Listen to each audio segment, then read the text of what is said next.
Hello everyone. Hello there. How are things? Hope everything is going well. So welcome back. Welcome back for the Technology Innovation Hub. I think we have been enjoying the videos continuously, but suddenly there's a break of 2 to 3 days, right? We wonder why there is no new videos have been uploaded, right? So now, after a certain break, we're going to have a surprise, right? So the surprise is, what's the surprise? The launching of the cloud portal. We're going to launch the cloud portal from Technology Innovation Hub. So we're going to start with the first video in the cloud portal. So that's the surprise. So you're going to have a overview. It's going to be informative overview, right? We're going to gather a lot of new trends, new business trends, learnings, right? Right? Okay. Right. So it's going to be the first video from the cloud portal. All right. Let's start. Right. Let me share the screen. Right.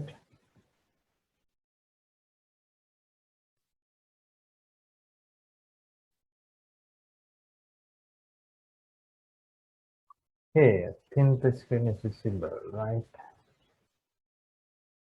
So cloud computing, right? So this technology innovation hub. There are different portals, right?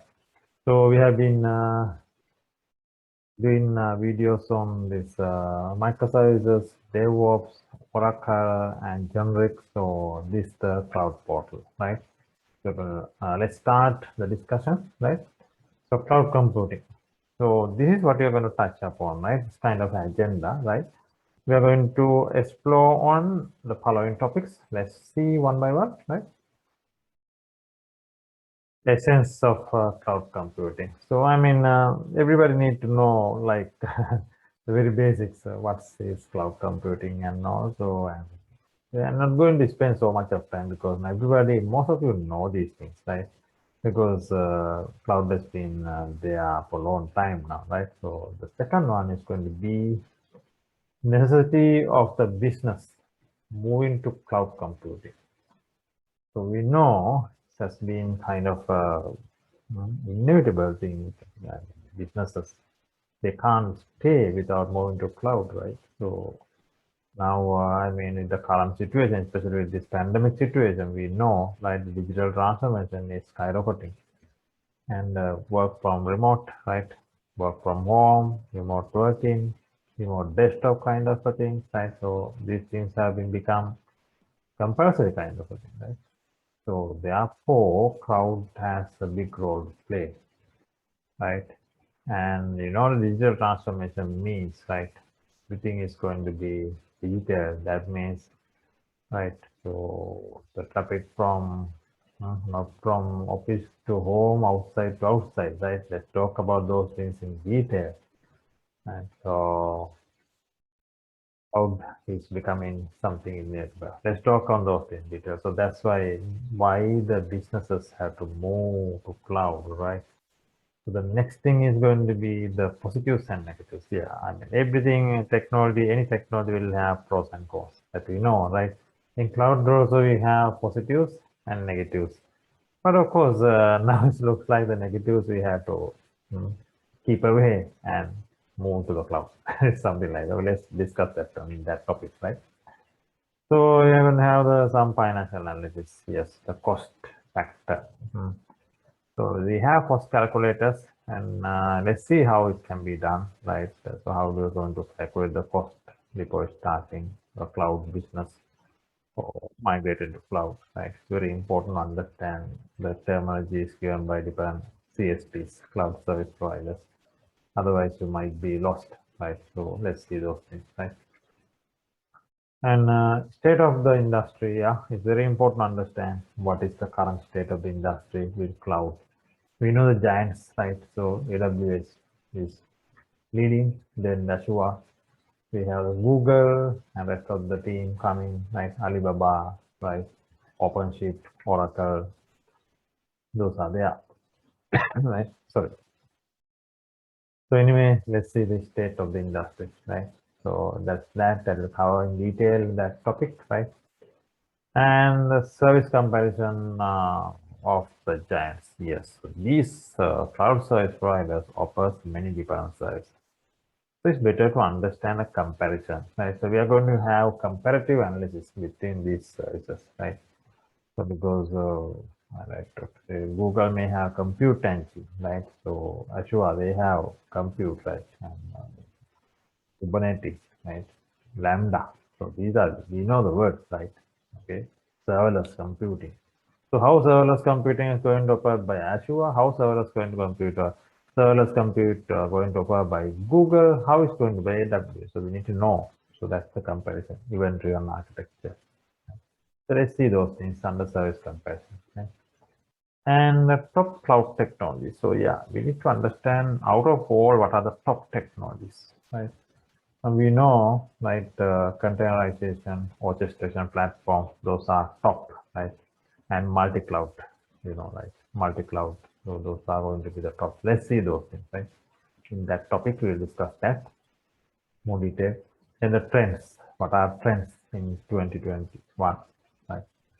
What are the trends? Cloud trends, okay? Yes, so then you're going to see some example applications, because we have many SaaS software as a service applications, right? PaaS applications, many examples, famous examples in the world, right? Okay, so then we have other things like analytics, right? And big data analytics. So let's see those things in that example, right? The industry application of cloud with top examples.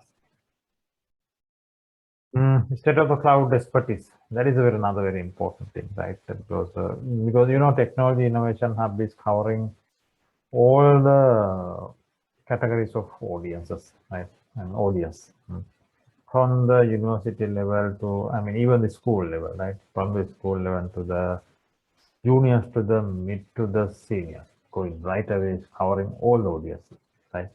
So that's why we need to understand from the education aspect of cloud, right? The certification, the career aspect. So state of the cloud expertise. So what is the state of AWS expertise as a percentage in the whole, in the world, right? Where is Google as a percentage in the world in terms of expertise, right? Let's see those things more detail. Top career opportunities. Yes, so what are the career opportunities with cloud? Right, okay. What are the salary scales in the globe? Okay. Cloud architect, solution, there are a lot of things, right? So let's talk about those things in detail, right? Then skills to develop. Yes, what are the skills? What are the top demanding skills in the industry in this cloud? And what are the things that you should invest on your knowledge to build these skills, right? So build the competencies, right? So you need to understand the skills first. Okay. All right. So then we have the certifications. Yes. So we are going to talk a little bit about different certifications offered by different vendors, right? Especially these top vendors. And again, we are going to address something called vendor neutral certifications, right? Let's see those things in more detail, right? And the deltas, right? Because once you certified on one vendor, I mean, how do you cover the gap, the delta? Okay, let's see. Event and components. That's another very important thing because these cloud vendors, they are having annual conferences, events, right? So if you want to get the latest of their technology, where they are heading, their visions, right? What is their vision to the going to be in the next 5 years, right? What is the mission, current mission? Okay, so you can attend those conferences, right? So the most famous are listed with the links, right? So that's that. All right, so that is going to be our agenda, a very brief one, but when it comes to the details, so we are going to explore a bit in more informative way, right? Yeah, so hope you enjoy these topics one by one, right? All right, so let's move on, right? Of course, as I said, we are not going to have lengthy sessions, right? So let's relax, right? No need to have just rush through the presentation and finish it. So let's take some time and move on with the discussion, right? and with breaks, right? So that will help you to digest the things, right? Because this is going to be, I'm going to present a lot of information. It's going to be a very informative presentation. So you need to spend some time to uh, digest that one and get into it, right? Okay. So let's do it slowly, right? With shorter sessions, right? Okay. So I'm going to start with the first one. Right. So cloud computing. Hmm. We have, what is this? Right at the start, we have lift and shift to application, save time and money. But I think if you have involved in some cloud migrations, you know what does it mean, right? This is one of the famous sentences, right? Maybe the last sentence that we are telling before starting a cloud migration. The last sentence we are telling before starting cloud migration. What is that? Okay, lift and shift your application, save time and money. That's what, right? So cloud at the moment, the application is on-premise. Yeah, lift it and shift it to the cloud. But in the meantime, yes, we need to save time and money. Okay, because there is one of the key objectives why we are moving to cloud, right? To save time and money, right? And to meet the demand in targets, right? Meet the demand from the customers or clients. All right. Okay, so then we have this one NIST definition. Of course, no, what is NIST? It's National Institutes of Standards and National Institute of Standards and Technology. Let's continue. So I have included the other, like not a definition kind of thing from the industry, right? So other than the NIST one from the industry, this is from Azure. Yeah, I have put it the reference as Azure. What is cloud computing? Simply put, cloud computing is the delivery of computing services, including server, storage, database, networking, software analytics, and intelligence over internet, the cloud, to offer fast innovation, flexible resources, and economics of scale, right? You typically pay only for cloud service you use, helping you lower your operating cost, yeah, run your infrastructure more efficiently and scale as your business needs. There's a well explained, no long details are there, well explained. So in summary, what you can do now, normally when you run, think about the history, right? So you run a data center, no? Right? If you think about a bank, right? Think about a telco organization. They should have a data center. What the data center is simple. We say DC, right? In short form, we say DC. DC is nothing much set of hardware servers, right? You have racks, maybe IBM servers, maybe Exadata boxes, maybe whatever, right? Some Solaris, Unix, AIX, Linux, whatever boxes, right? So, and you have the tape storage and those things, storage servers are there, and maybe SAN, NFS, right? So, storage. So, it's set of server, that's the data center is. So that is the on-premise method. On-premise is that is the old method. Even though I say old method, still a lot of organizations are there which are not moved to cloud, pending to move to cloud. They have their own data centers on-premise, maintaining by themselves, right? So that is a traditional method. So when cloud arrived, right? So then when cloud arrived, so what happens? Gradually, the data from these data centers was moved up. When I say up, that's what means move to cloud.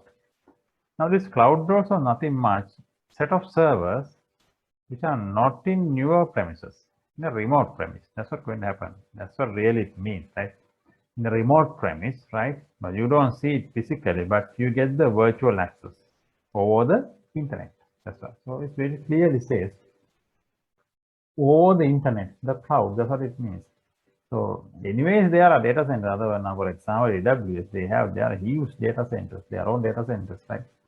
So otherwise, they are going to where they are going to store data, right? So if you create a, let's say, if you are using a service from AWS, let's say relational data service, right? You are going to use a MySQL with RDS, right? Relational data services, right? That means you go to AWS start, you are going to create a database, right? And that's a MySQL database, right? And over their service called RDS. So you are going to save that database, put some data. So it's going to save some, right? So you are accessing over the internet because you have to do a login, you have to I mean, go to the RDS service and create relational data, MySQL database likewise. So then you're going to save. So this saving means you are storing data. So where is going to store? It's going to store in somewhere in server. So that server is in AWS data center, not in our data center. So remote. That's why. So that's why it's making available over the cloud. So what they do as cloud service provider. So I mean, AWS is a cloud service provider. And Azure is another cloud service provider. Google is another service provider. Oracle is another service provider. Alibaba, another service provider. CSPs, cloud service providers.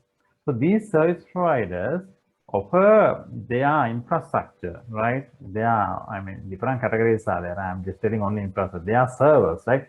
As services. They offer their servers as services over the internet. So that's what they do. Very, very basic. Let's get into more details later.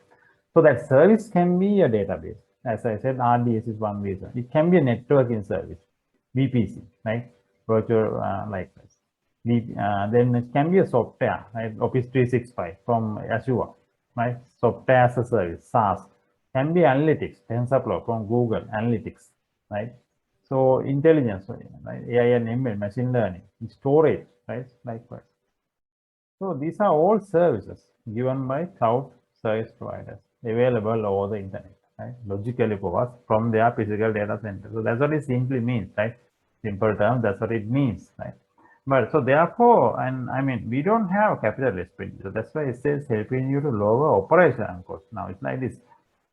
If you maintain a data center, you have to spend the capital expenditure. That means you have to plan, right? For next 5 years, I am going to buy these servers. I am going to maintain these servers for the next 5 years. After 5 years only, I am going to have my hardware refresh cycle. Right? So the 5 years, I am spending my budget. I am planning my budget. That's what known as capital expenditure. But when you use cloud, there is nothing called capital expenditure. You are going to have an operational expenditure, because you are not going to do a major expenditure, but what you are going to do, you are going to utilize their hardware as services. So as you use them, you pay. That's why it's an operational cost for you. It's not a capital expenditure, right? So this is what is known as a very famous word, the pay as you go model, right? So you pay only for the usage. That's what. Now this has been very advanced now. It is the function. We have event-driven architecture, function as a service. We'll talk those in later, right? So and serverless architecture, those things have arrived now. So that's what you pay only for what you are using. So that's why you don't have capital expenditure, but you have operational expenditure. This is what they are telling, moving from capex to opex, right? So that's just to explain what the contents of these things, right? So it's fine. You will get it little by little. We are going to present a lot of practical scenarios with these explanations in via this channel. This is just the very first video, so don't try to grab everything, but just get an idea, right? Especially the beginners, but people who are in the practical world, they know what I mean, right? Okay. Now again, if you go back to the NIST definition, right? NIST definition. So you see this deployment, they are also talking now here in my slide. I have put in this way, the deployment models, public and hybrid and private. There's another thing called community cloud, right? So if you go back to deploy models, so let's get back to our NIST definition. So I think I have the detail of the PDF, right? This is the same thing, the NIST PDF. You can download it from their site, right? So because the link tells only this much, right? You can download it, the detailed one, right? So, right, you can get it, right? Download the paper. So once you download it, you will have this little detail wise, right? So in that, if you go down further, so you see the cloud definition and the little detail of it, right? So they are defining defining it here. The definition is here. After that, they are talking about the 5 essential characteristics. So that's here. 5 essential characteristics are here. You can see on-demand self-service, broad network access, resource pooling, rapid elasticity, right, and measured service. So let's keep it for the time and let's not get into more details about this theory. Once you do it practically and application of these things, then you will get it in detail at once, right? Easily, rather than just trying to explain one by one now, right? So let's leave it for time being. But since I'm explaining this service models, you can see actually before the service models, the deployment models. Now they also talking about the 4 deployment models. So here we have the deployment models. I have 3: public, private, hybrid. So they are talking about 4 models: private, community, public, hybrid. So the community model also there, where I haven't included. That's okay, right? So public is the most common one where anyone has access. So any data is available there. Anyone's data is available in public, right? Of course, the privacy is there, but there's no dedication reservation for your data, right? And then the private is your own space. You can reserve a space for them in a separate network, dedicated network only for you. Again, it's not in your on-premise, in their data center, but it's reserved for you. It's a dedicated area, private cloud, right? Hybrid is mix of these two, right? Private and public, right? The other one is a community one. Community cloud is like set of organization get together and they form a specific area in the cloud. That's what community cloud is. That's okay. So those are just theoretically leave it as it is, but just get the idea. But practically, when you do these things, you will understand really what this means: public, private, and hybrid and all, right? So, for example, whenever you go to AWS cloud, EC2 cloud, Google cloud, you are in your public cloud by default. That's what it's going to be. If you just spin up a EC2 instance, so that is in public cloud, right? But private means it's not like that. You need to have a separate and dedicated network created, and separate VPN is there. You have to pay separately. You have to reserve that instance for you, right? IP addresses and all things dedicated for you, right? That's a private one. Hybrid is mix of these things. You have certain things maybe on private, maybe on-premise as well, right? And some set of data on the public cloud. Some set of instances, servers are on the public cloud. So it's a mix of those things, right? So likewise. Okay, so that's what the deployment they are talking about. And in NIST, again, they are talking about the service models as well. You can see software as a service, platform as a service, and infrastructure service. So same thing, I think we have the definitions, right? And we have it on our presentation as well. So you can see this, right? The service models, infrastructure as service, platform as a service, software as a service, right? So that's what the same thing is available. The 3 service models, the main 3 service models. We have things other than this like database as a service, right? Desktop as a service. There are a lot of other things, right? So, but time now we have disaster recovery as one of the latest additions. So leave it for the time being. So the major models are this, right? The foundation of it, the fundamentals, right? So if you take a look at this, you can see traditional IT. So traditional IT means the on-premise one, right? Your data center. That's where you used to be, right? Before moving to cloud, traditional IT. Right? So in that, everything you manage. You manage means your data center. I mean, you have the storage administrator, data center administrator, and there are system administrators. Likewise, those resources are going to manage these things. What they are going to manage? From network into the storage to the servers to the virtualization, OSs, patches, updates, storage maintenance, and capacity planning, everything they are going to manage. Runtime, data application, performance, backup and recovery, database creation, all the things they are going to manage. The relevant roles are there, DBS are there, OS admins are there, storage admins are there. They are going to manage. This is a typical traditional data center. But when you move little bit to cloud, you can see in infrastructure service, because from a cloud provider, you can select what you are going to take it from them. Are you going to take infrastructure as a service? Are you going to take platform as a service? Because previously I explained, they're going to offer everything as a service for you. From their data center remotely, virtually you're going to access as a service. Now, in this case, infrastructure service means these things you are going to manage. That means your application, data, runtime, middle layer, that is still your baby. You are going to manage that. But these parts are going to manage by Cloud service provider, CSP. Cloud vendor is going to manage. Even the operating system, networking, storage, the underlying server infrastructure. That's why infrastructure as service. Right? So their part is the latter part, the white part, the blue part is we are going to still manage. Right? And when it's come to platform as a service, and we are giving them more, and we are keeping a little portion, only the data part and the front-end applications only. Because we have taken the entire platform, we have given the entire platform for them, the cloud service provider. So delivered as a service, so entire thing they are going to deliver as a service, including the runtime in the middle layer as well, OS, storage, everything. The last part is what? The whole component, cloud service provider is going to manage and deliver for you. So that is known as the software as a service.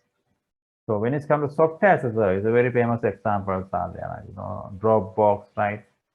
Office 365, one of the very famous, right? Those things, Microsoft Office package, right? Online Office 365. So that's the software as a service. You are not going to do anything, you just have to go to login, go to the website, type Office 365, do your login and work. That's it. You are not worried about the hardware, and we are not worried about the virtualization, server, storage, networking, nothing. Just type in and get in and do your work. That's all.